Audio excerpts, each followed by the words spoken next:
Clive, ladies and gentlemen, thank you very much indeed. It is a huge honour to give this the first Steve Hewlett Memorial Lecture, to do it in front of Rachel, to do it in front of Freddie and Billy and Bertie, to do it in front of, I know, other members of Steve's family who are here today. To do it to you, ladies and gentlemen, people who edited me are in the room, people who I edited are in the room, people who are colleagues I wish I had, and people who I know are looking at me now thinking he's not got long left, will have his job soon enough. It is an honour to be speaking in front of you all, but it is most of all an honour to be talking in front of the big man himself. An honour, although just a little bit unnerving, because when I heard Steve say, "Keep it short," I was reminded, "John, where are you?" rather bitterly, of me saying, "Shall I do 15 minutes ad lib and take some questions?" He said, "No, we'd like a lecture, we'd like it written, we'd want it published as well." The one good bit of news I can give you, ladies and gentlemen, is it will be shorter, slightly, than Jeremy Corbyn's speech yesterday. It may be the first time I have ever stuck to a script, but let's see. Steve's death was news. It was national news, which, had he been here to see it, had he been here to see you all gathered here for the first annual Steve Hewlett Memorial Lecture, would have produced one of those characteristically laconic Hewlett chuckles. It was news, of course, because millions had grown used to turning up the car radio, or stopping the ironing, or waiting before turning on the kettle to make sure they didn't miss the latest weekly instalment of the Hewlett Cancer Chronicle, in which a middle-aged man described the pain in his esophagus, the splitting of his nails, the chapping of his feet, of the search for the drug or the treatment that might buy him some relief and a little more time before the end, which he sensed, and we sensed, was coming all too fast. To cut a long story short, one of Steve's catchphrases, let's be honest, the tales from the medical front line were anything but short, and they could, of course, be painful to listen to. Few, though, would have imagined that they would be broadcasting gold, except perhaps for Steve himself. They were one last reminder of the great man's sixth sense, which meant he just knew the stories that would engage an audience, and boy did he know how to tell them.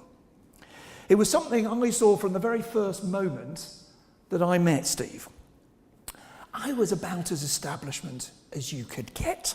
A BBC trainee, straight out of university, who'd been schooled, at the Oxford Union Debating Society. Steve, on the other hand, carried the radical chic aura which came from his time at the new and positively daring Channel 4, where it was said, though nobody's ever managed to confirm it, that he'd made a film giving a Marxist interpretation of cricket, combining perhaps two of his greatest passions.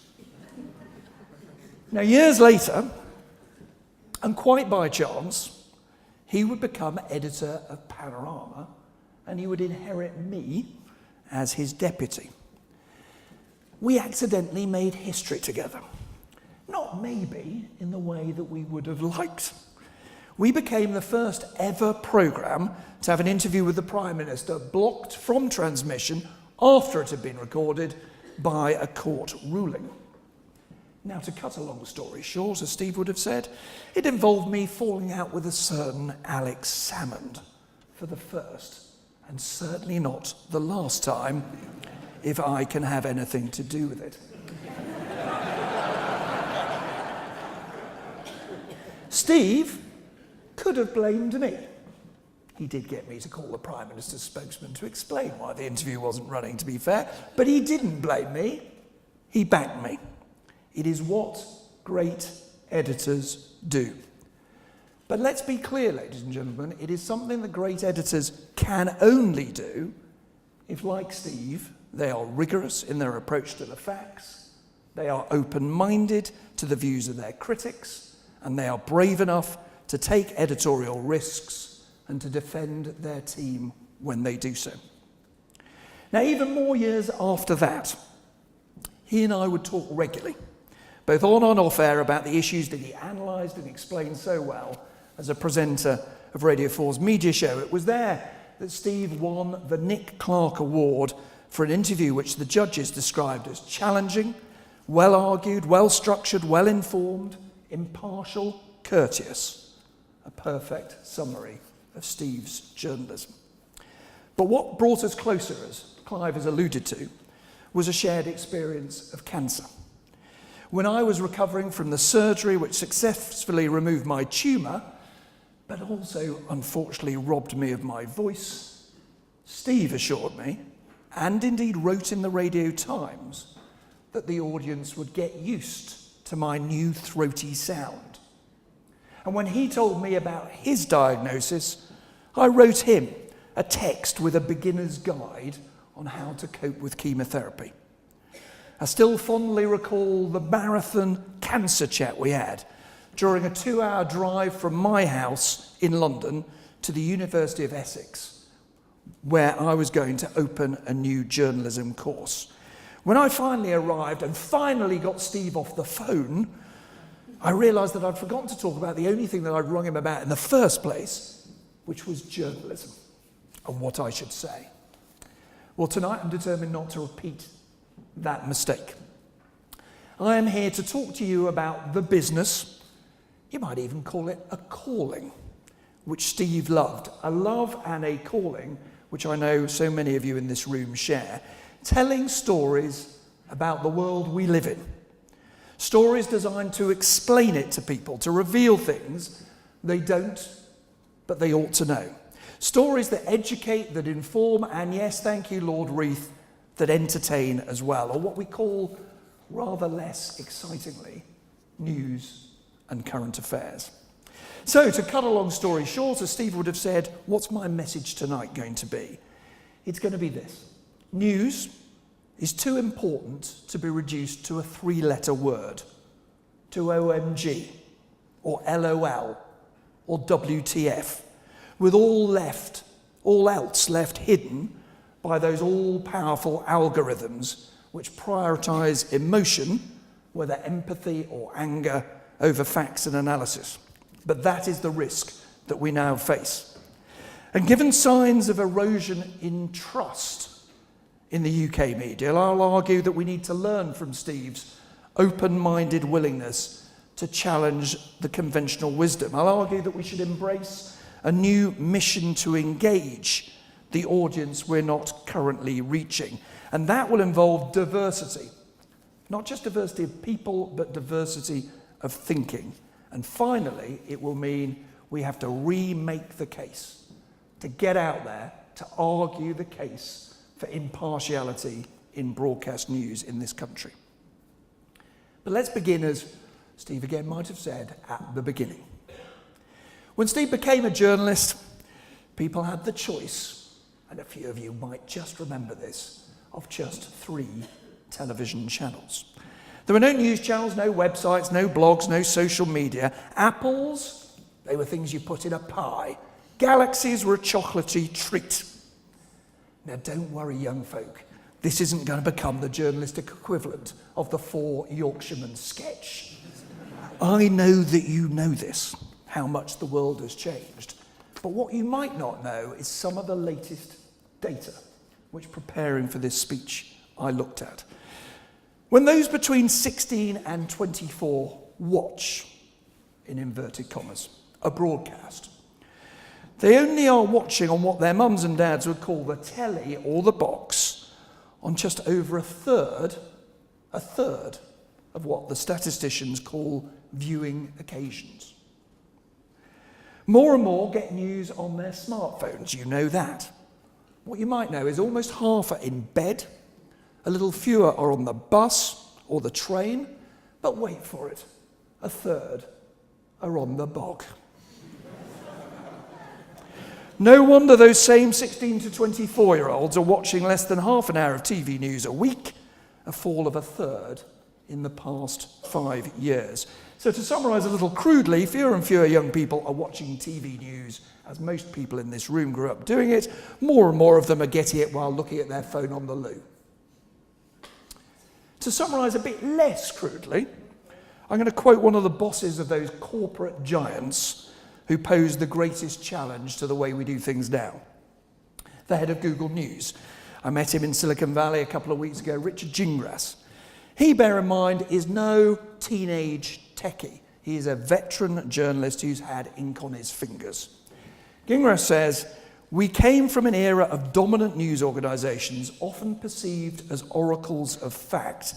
We've moved to a marketplace where quality journalism competes on an equal footing with raucous opinion, passionate advocacy, and the masquerading expression of variously motivated bad actors."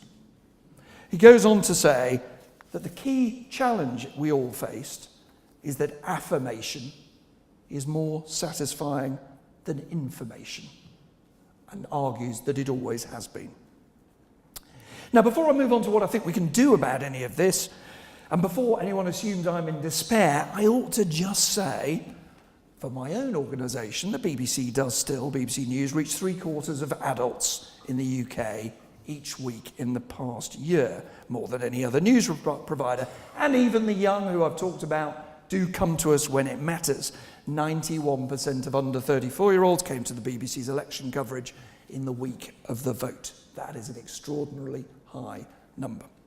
And if you'll forgive me a small immodest note here, record numbers are tuning into that old veteran, the Today programme, even in our 60th year. But one stat which I learned about this week made me realise that we cannot complacently say, if we're ever tempted to, don't worry, the young will grow up watching and listening to the BBC. After all, we grew up doing it too. It's a stat about Facebook, which, remember, fellow Twitter obsessives, Facebook is what matters when it comes to news. That is where more and more people get it, not Twitter. Now, BBC News has very good figures. An impressive 44 million people follow the BBC on Facebook. Yet, how many people actually see those stories? You might think, if you didn't know about algorithms. I, in my naivety, did. 44 million, you might say? Oh no. Roughly a tenth of that figure see any story from the BBC News site. Why? Because the way the algorithms work, they tend to favour what people like and share, and people like and share things which produce an emotional reaction. So following the BBC's newsfeed is not enough to put it high on your newsfeed. You've got to follow it. Your family and friends must choose to like it or share it regularly, which brings us back to my 3-letter words. If they don't think OMG, LOL, or WTF, it doesn't get shared, and you don't get to read it. But perhaps the figure that raised my eyebrows the highest was one for trust. It's the figure that was the basis of the Guardian newspaper article today. Trust in the UK media is down by 7% in the latest data from the Reuters Digital News report. Way ahead, let's say, of the United States, but still down and below lots of countries in Europe. And in one YouGov survey a few years back, Wikipedia entries were judged to be marginally more trusted than the BBC. Wikipedia. Now, market researchers will tell you that it was well within the margin of error, but it is telling you something, isn't it? So what is the problem? Well, the problem, I think, is this. The decline in trust is due to two main factors. The increased polarisation of our society and our national debate on the one hand, and the increased use, particularly by the most committed and the most partisan, of social media and alternatives to what they call MSM, the mainstream media. In the space of just 3 years, this country has seen a referendum on whether to split up the UK, followed by one on whether to split away from the EU. We've had 2 general elections, we've changed prime ministers, we've gone from having a majority government to a minority one. We've seen the unlikely rise of an opposition leader who was first regarded, not least by himself, as having absolutely no chance of getting elected and no real interest in having the job. But it is not just politics that is divided, my normal beat. It is society. Now, John Snow of Channel 4, I thought, spoke powerfully and movingly in his McTaggart lecture about his encounters with the residents of Grenfell Tower. To remind you, some of them shouted at him, "Where were you? Why didn't you come here before?" I had my own experience this year of how the news we report is seen and heard on the streets, not at Grenfell, as it happens, but on the streets of Finsbury Park in the early hours of June the 19th. It was a very hot night. The windows of my bedroom in Highbury in North London were open. I heard the scream of sirens, the instant buzz of low-flying helicopters. I did what so many of our listeners and viewers now do. I didn't turn on the radio. I didn't reach for the TV remote control. I reached for my phone and I went to Twitter. And I learned that just down the road, police had closed off a road after a van had struck worshippers outside a mosque. I threw on some clothes, I rang the office, I ran down to Finsbury Park, where within seconds I was surrounded by a group of extremely angry young Muslim men, waving their mobile phones at me. They were angry not just because some of them were scared, not just because some of them were desperate to get beyond the blue police tape, now blocking their route to see if their family and friends were safe, not just in truth because they'd been fasting all day for Ramadan. They were angry because they demanded to know from me, why are you not calling this a terror attack? They showed me the BBC's report, which described it as a collision.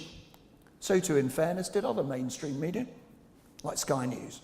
I tried explaining that the way news organisations work is we always wait for the police to determine whether an incident is an accident or an attack or indeed terror. You can imagine how impressed they were. Not very. They thought that I was on the side of those who wanted to cover up an attack on their community. And they made it clear that they trusted their own media more. And indeed, they filmed me live on Periscope to show that I was on the spot. This was just minutes after the attack took place. I only give that example because it's part of an increasingly common pattern. People who see themselves as not part of the establishment, whether young Muslims, Scottish nationalists, UKIPers, Corbynites, Greens, backers of Leave before the referendum, backers of Remain after the referendum, have not just complained about the coverage of what they increasingly see as the MSM, they are now setting up their own alternative media sites. Wings Over Scotland, Westminster, The Canary, or even in the case of the pro-EU crowd, a new newspaper, a distinguished one, I might say, the New European. Now, they would all be horrified, as I learnt today when I mentioned this in The Guardian, they would all be horrified to be compared with each other. Since, after all, what motivates them in large part is the belief that the other lot are not merely mistaken, but are, in fact, an existential threat to the future of their country. But they have, and they do, often respond in a similar way to what they call the mainstream media. Their most shared and liked stories are attacks on, you guessed it, the MSM and the BBC in particular.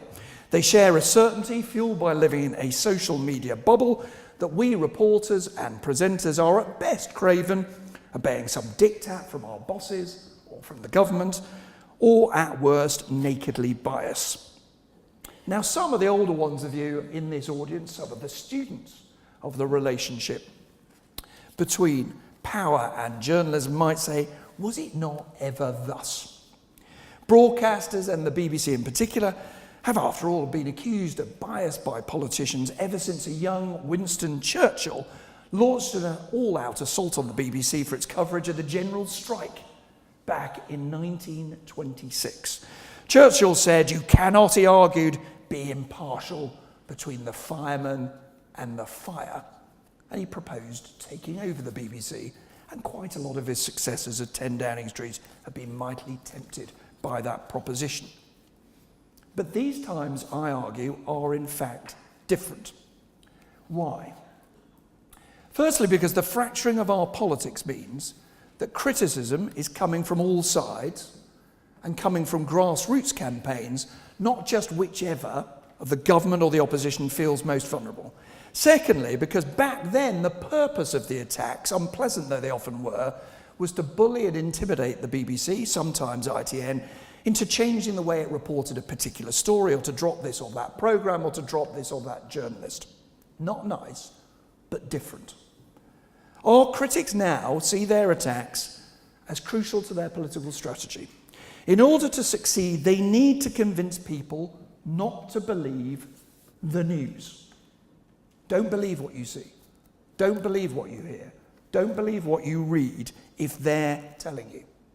When I interviewed Paul Mason, formerly a distinguished colleague at the BBC and Channel 4, now, of course, a hyper-partisan campaigner for Jeremy Corbyn, he told me, we see the media as the enemy navy.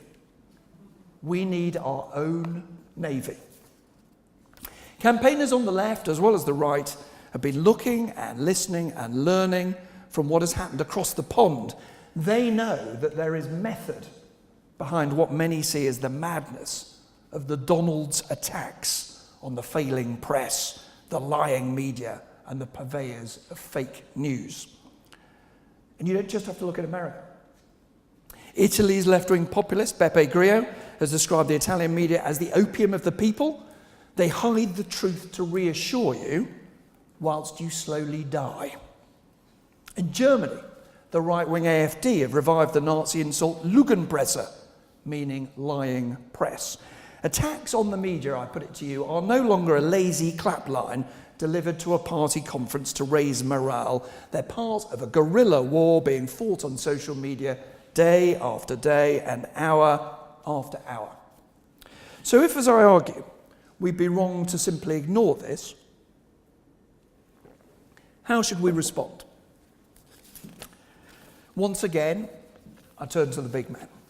I turn to Steve for my inspiration. Steve, as I've said, was a student radical. A tad more Jon Snow, perhaps, than Nick Robinson. He led a rent strike. He was a student communist.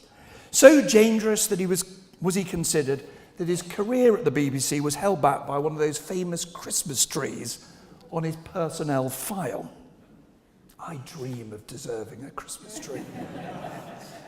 So Steve went to Channel 4 to work on a new series called Diverse Reports. In Steve's own words, there was a clearly defined purpose.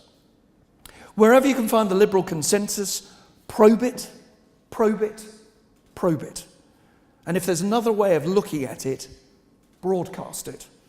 And broadcast it he did, making the only show I've heard of which examined the case for restoring capital punishment. And it was an approach he kept long after he left Diverse Reports. When we worked together at Panorama, Steve angered some of his colleagues, and I suspect some of his old student mates, by commissioning a film spelling out that cannabis could and did lead to psychosis. When he died, he was working on a series examining celebrity, which he said would have presented the Kardashians as, and I quote, very serious role models. I believe we should do exactly what Steve said when he was talking about Diverse Reports. Precisely how is not a matter for me to decide. It is, to use another great Steve phrase, that I used to use until about 4 weeks ago, and you will understand why when I tell you, a matter above my pay grade. Not a phrase that springs to mind so easily anymore. Now, one possible way the boss class might approach this is a series like Diverse Reports, labelled and separate from the mainstream news. Another is a platform for opinions like Views Night, which Newsnight is experimenting with at the moment. My sense is, though, I doubt either will have the Heineken effect of reaching the people that news cannot normally reach. So my instinct is that we have to build that mindset, that attitude, into all of the programme we do, so that we ask questions and are seen to ask questions which are all too often not asked now. Again and again over the years, Views which started off being seen as extreme quickly became the new conventional wisdom. There are examples on the left and right. There are others that don't fit neatly into the political spectrum at all. Monetarism was seen by many in politics and the media as eccentric, right-wing and foreign, until the Treasury adopted it along with both main parties. Green politics followed the same path, so did gay rights, as did the idea that demanding immigration controls is not racist. Now ideas once widely dismissed, like renationalising the big industries or abolishing nuclear weapons, allow Jeremy Corbyn to claim that he is in the mainstream. Let me be clear, though, in case people misunderstood what was being said in The Guardian today. I don't for one second propose handing over the airwaves to first one side, then the other, for a sort of televised press release or party congress statement. These ideas should be discussed, but they should be analysed and debated as rigorously as any other idea. Now, I wrote a book a few years ago called Live from Downing Street, which examined that relationship between politicians and broadcasters. And the theme that emerged again and again when I was writing it was not, in fact, bias to this party or that, to left or to right, but this slowness to challenge the conventional wisdom. I wrote about Churchill, pre-war, warning about the dangers of German rearmament. Heard? Not here. Not by listeners to the BBC. Only in the United States. Churchill desperately wanted to give a radio talk on the Home Service. That's how you did things in those days. You didn't come on the Today programme, you were invited to give a talk. But the last recorded talk by Churchill on the threat the nation was facing was in 1935. 1935, ladies and gentlemen. John Reith was not daft. He invited him to give all sorts of talks about all sorts of other subjects, but never the subject that Churchill really wanted to talk about. How do we know this? Well, Churchill complained to a young BBC producer who visited him at his country house, Chartwell, on the day after Chamberlain signed the famous Munich Declaration. A memo, still in existence, records that meeting. It's in my book. They spent hours discussing the Nazi threat, and, quotes, Churchill complained that he'd been very badly treated in the matter of political broadcast and that he was always muzzled by the BBC or the government. The name of the producer who wrote that memo was Guy Burgess. So it was that on the 1st of October 1938, the man who had become this country's most famous traitor tried to reassure the man who had become its saviour that the BBC was not biased. Now, the way that Churchill was handled is a powerful warning of the dangers of the BBC believing that it is being balanced by silencing the voices of those who don't represent conventional wisdom. It is an answer to all those who complained, and I'm going to confess, I privately did at first. I wouldn't now. It's an answer to all those who complain that Nick Griffin of the BNP, let me stress, no modern-day Churchill, should never have been invited onto Question Time. It is a riposte to the Brexiteers who fill my timeline with demands that we should not interview that failed leader Nick Clegg, or the Remainers who say the same about Nigel Farage, and to those who argue that Nigel Lawson should never be interviewed about climate change. They should be interviewed. They should be challenged. And if, as Lawson did on the Today programme recently, they get their facts wrong, of course, we should say so. But they should not be silenced. The former Culture Secretary, John Whittingdale, warned a few months back that we at the BBC would face sanctions, we would face fines from Ofcom, unless we ended what he alleged was our anti-Brexit bias. My response to him, my response to the others who complain about who we interview, is the same. I tweeted back in March, and I shall have it put on my grave. Do not adjust your set. Normal service from the BBC means you will hear people you disagree with saying things you don't like. That is our job. Now, ever so briefly, and you might, ladies and gentlemen, just think slightly surprisingly, I was hailed by Jeremy Corbyn's backers as confirming their view that the BBC was biased against him. It so happens I was interviewed by Lynn Barber soon after he became Labour leader when I was unwell and off work. And she wrote in the Sunday Times, was Robinson as shocked as I was by the way the BBC and other media rubbish Jeremy Corbyn? Yes. I apparently replied that I'm going to blame the chemotherapy for my lack of normal caution, before adding, although I was off work, I did drop a note to a few people after his first weekend saying this is really interesting. We owe it to the audience to sound as if we're interested. That's been quoted again and again at the BBC. My point then and now was not that my colleagues weren't treating him fairly. They were. They were quite properly reporting on the widespread opposition that he faced in his own shadow cabinet and the Parliamentary Labour Party as well. My point, though, was and is that the ideas that made Corbyn popular, whether scrapping Trident or renationalisation, should be examined and interrogated in their own right, and not simply because they were causing a row or a split. Talking to my own children, two of whom have just got the vote and one of whom soon will get them, they're not really interested whether this or that idea made someone electable or unelectable more than 3 decades ago. In my view, too many interviews with Jeremy Corbyn failed to take him and his ideas seriously enough, and his supporters equally then complain that when we do take him and his ideas seriously, we're being hostile and aggressive. Jeremy Corbyn says he's a Prime Minister in waiting.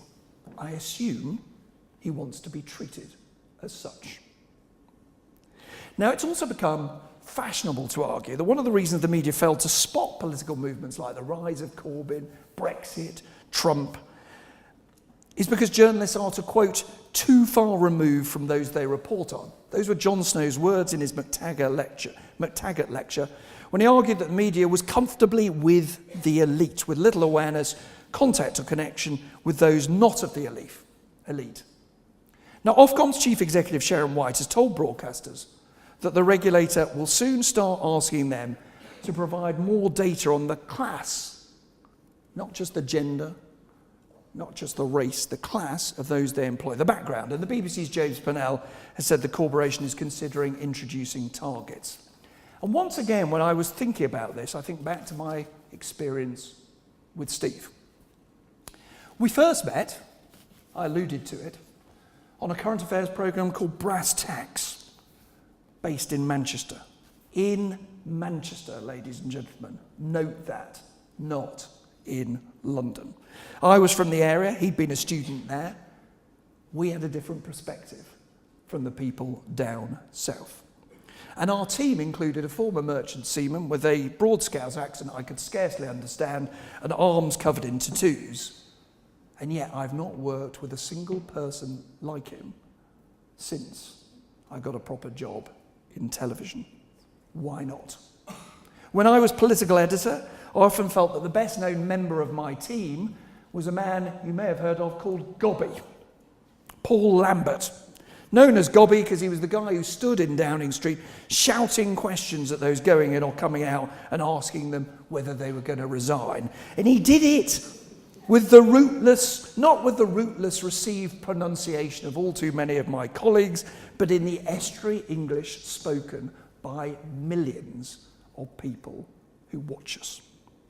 Now, I'm going to confess to being a tad sceptical about the idea of targets for employing the right number of working class journalists, but data, transparency, is the right way to start the debate. Just as it is done, albeit perhaps, Tim Davie, not quite so intentionally, on the issue of women and pay, but moving swiftly on. What really matters, as Ofcom's Sharon White has said, is diversity of thinking, not just visible diversity. You see, I think Jon Snow was being too harsh on himself. No one doubts that that privileged son of a bishop, that public schoolboy who had tea with the Prime Minister when he was young, cares passionately about the lives of people from a very different background to himself. His reporting from Grenfell required what all good reporting does: commitment to get the truth, tenacity, and yes, empathy as well. And John's empathy stems not from his background, but his values, his time as a charity worker, the work he now does with dozens of charities. His background, in other words, is not a bar to brilliant journalism. Or take another famous John in our business. My esteemed colleague at the Today programme, John Humphreys, could scarcely more different in his background. His background much more humble, a grammar school boy from the Welsh valleys. Some of his reporting, best reporting again, has been from places he grew up in, observing changes that happened in his own lifetime. We need more of both sorts of John, although occasionally younger broadcasting colleagues do wonder how much more we need of both sorts of John. Now, when I moved to the Today programme, someone suggested, who will remain nameless, that I should become the programme's northern voice. Now, proud though I am of being a boy from the north and the northwest, and willing though I am at any opportunity to bang on about United, I had to gently point out to this southerner that I had lived in North London for longer than I'd lived in the north of England.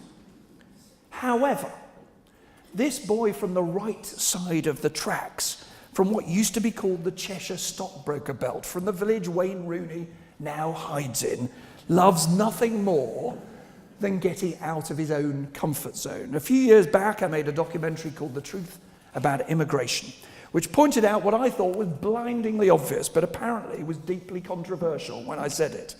I pointed out that to the young, to the well-off, to those working in big cities, immigration often represented a cultural diversity to be relished, a better choice of local food, and yes, a cheap cleaner, a builder, or even a nanny.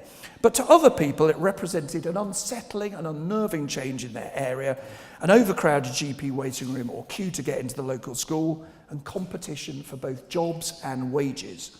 Hearing both of those viewpoints is what diversity of thinking is. It is, in my view, what BBC impartiality has to be all about.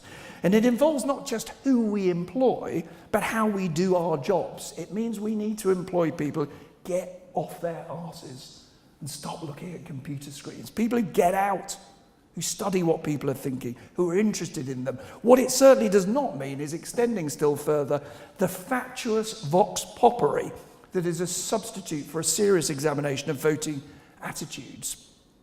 Filming on a high street until you've got two people saying contradictory things tells you absolutely nothing. The reason all this matters is because I think it underlies the problem that I started with, the problem of trust. I suspect the biggest cause of viewers and listeners feeling that any broadcaster is biased is their sense that they're not hearing people like themselves. Quite naturally, they assume that the reason is that their views are deemed by somebody broadcasting to be unacceptable. A survey carried out by the BBC more than a decade ago, back in 2006, found that half of respondents, more than half, thought that broadcasters often failed to reflect the views of people like me. Guess who it was that was most likely to say that? Middle-aged C2DEs, those without access to the internet, those with the least interest in news and current affairs. Now, I asked if there's a more up-to-date survey, but I fear there is not, but it would not. I also fear it would not be very different from today. I recall a time when I was political editor to illustrate my point, and I asked a producer at Television Centre, as it then was, to interview a family outside London to get a real person's perspective on what was going on in a particular controversy. When the pictures arrived in my edit suites, the so-called setup shot, the establishing shots, consisted of them reviewing photographs of their recent family safari.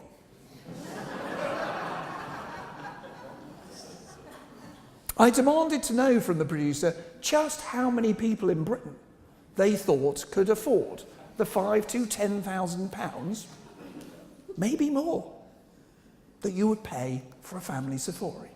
The pictures never made it to air. But it is still beggars belief that someone thought they should. Now, when I joined the BBC, I want to move on to my notion of a mission to engage. When I joined the BBC, back in the mid-80s, News and Current Affairs, as it was then called, was split between two warring factions. The Burtist disciples of his mission to explain, which insisted that analysis had to come before the demands of good pictures or compelling storytelling, and the BBC old guard he'd been hired to tame. The warring factions reminded me of that movie, do you remember Life of Brian, Monty Python, in which the People's Popular Front of Judea was determined to fight and slay the Popular People's Front of Judea instead of joining forces to take on the Romans. I was new, I was young. It seemed to me blindingly obvious that the common enemy was multi-channel television and the fact that nobody wanted to watch any of what we were doing at all, instead of having an argument about exactly how we did it.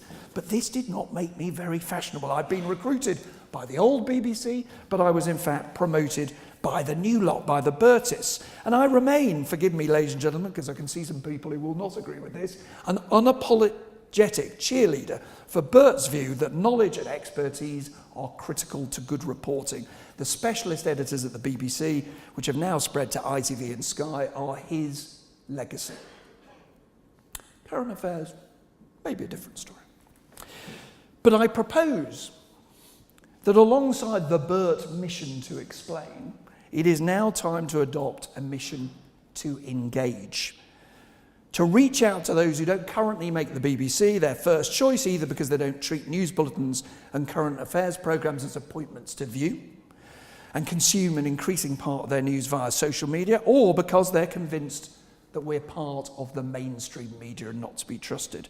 The target, in other words, that I would much rather we explore, rather than a target for exactly who we employ, is a target for who actually consumes what we produced. Output, not input. In other words, challenging programmes, challenging channels to reach the parts of the country they don't currently reach. Maybe we should call it the Heineken Challenge. Now, underpinning that, if we do all of I've discussed, will be the need to remake the case for impartiality. Too many of my generation, too many, if I may say it, ladies and gentlemen, of the people in this room, treat impartiality as like the weather, a natural phenomenon, something that's just there, something you can't change. Not understanding it is an entirely artificial legal requirement which could be reversed like that. The minute any politician thinks that viewers and listeners don't really believe in it. And there is a danger, in my view, that a growing number will question whether impartiality has any real meaning in a multi-channel world, whether it's really an establishment plot to limit debate, whether it can be sustained in a period of infinite media choice. This is, after all, what happened in the United States. American media regulation was always less restrictive than it was here. It, after all, allowed the radio shock jocks, Limbaugh and others, to grow. But what was known as the fairness doctrine did ensure that a single network could not broadcast from a single perspective, day after day, without presenting competing views. You've got Limbaugh, you've got to have somebody from a different perspective. However, years back in the Reagan era, what's called the Federal Communication Commission scrapped it on the grounds that it restricts the journalistic freedom of broadcasters and inhibits the presentation of controversial issues of public importance to the detriment of the public. So we ended up with where we are now. 2/3 of right-wing activists get their news from one news network, Fox. Liberals watch CNN or MSNBC or the old terrestrial networks. What is the result of this? There are no shared facts in American public debate. And this was obvious long before Trump. When President Obama tried to open a debate on healthcare, Fox News, or the contributors to Fox News, labelled it a recipe for socialist death panels who would decide who lived and died. On the other side, liberals poured onto the other networks, saying that Republicans really planned to kill the poor. Is it any wonder that politicians could not find a way through what everybody objectively agrees is America's healthcare crisis. Television news, broadcasting, was making society worse. And that is why there is a powerful case to be made again for impartial journalism in this country. Journalism which seeks to inform rather than influence or sway or respond to commercial pressures. Now, for decades, the worlds of impartial journalism and partial journalism in this country were separate. Broadcasting offered one, print offered the other. You could have news if you wanted it. You could have news plus views as well. The problem is those worlds have converged. On my iPad, on my smart TV, I can get impartial news, ITN, BBC, Sky, and then I get Al Jazeera. I get the English language services funded by the Chinese state, the Russian state, the French state, the Iranian state, and those are just the ones in English. Fox News may be disappearing from our homes here in Britain, but RT, Russian television, which is in many ways the left-wing equivalent of Fox, is increasingly popular. It is, let's be clear, funded and run from Moscow. It doesn't just promote the Kremlin's views on issues such as the Ukraine or Syria. It encourages political forces it believes will weaken its enemies, the governments and the democracies of the West. RT has more Ofcom rulings against it than any other news network. And in my view, it should not be treated, as it is treated, with a lighter touch, simply because it has a small audience. Now, this experience, and if there's any students here, don't work for RT. All this leads some to argue that TV news should go the way of print. It should be free of controls, customers should choose what they want. James Murdoch, in his own McTaggart some years back, launched an all-out assault on the idea of impartiality, which he described as authoritarianism.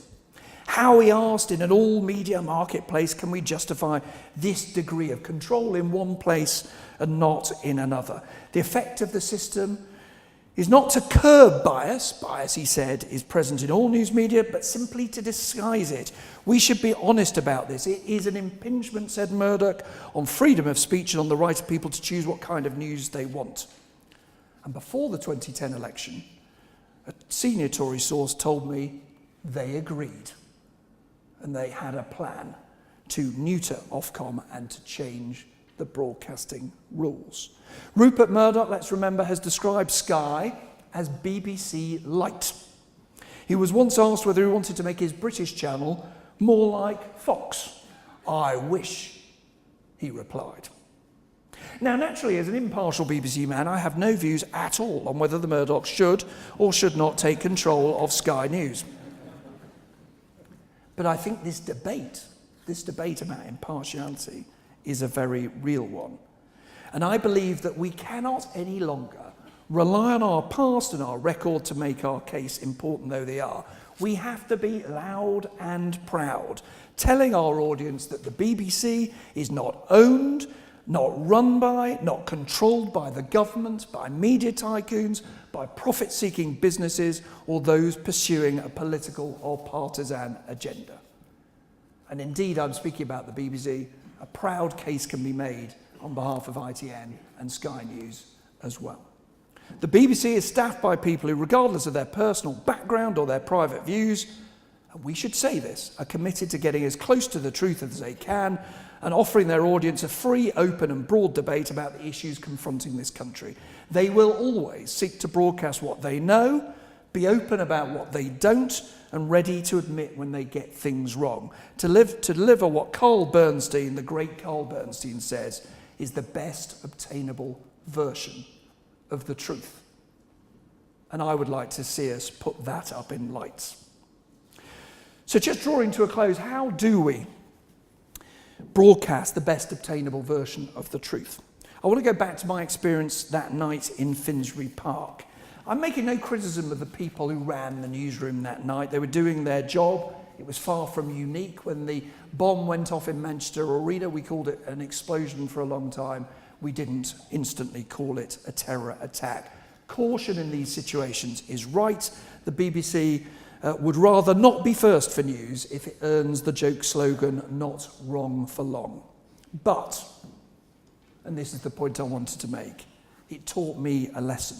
We should be much more open, we should be much more explicit about what we know and what we don't, how and why we do what we are doing. An off-the-shelf line or two which explained how and why we make decisions about whether to call something a terror attack could have been added to that report. My bosses may not thank me for this. They may even fear that it will produce yet more complaints. But I urge them to widen this approach further by, for example, translating the new set of producer guidelines, if you know the BBC, you'll know that's the Bible of editorial standards, into fluent human that can be tweeted or blogged and broadcast. Doesn't really matter which. Not weeks afterwards in response to a complaint, but as stories happen. I have seen the costly, the wasteful, debilitating hours that are spent parsing this or that phrase in how to answer a complaint about an item that was broadcast weeks, if not months earlier. I want us to move more quickly, show our workings more, confidently assert why we did what we did, or when necessary, admit a mistake swiftly and move on.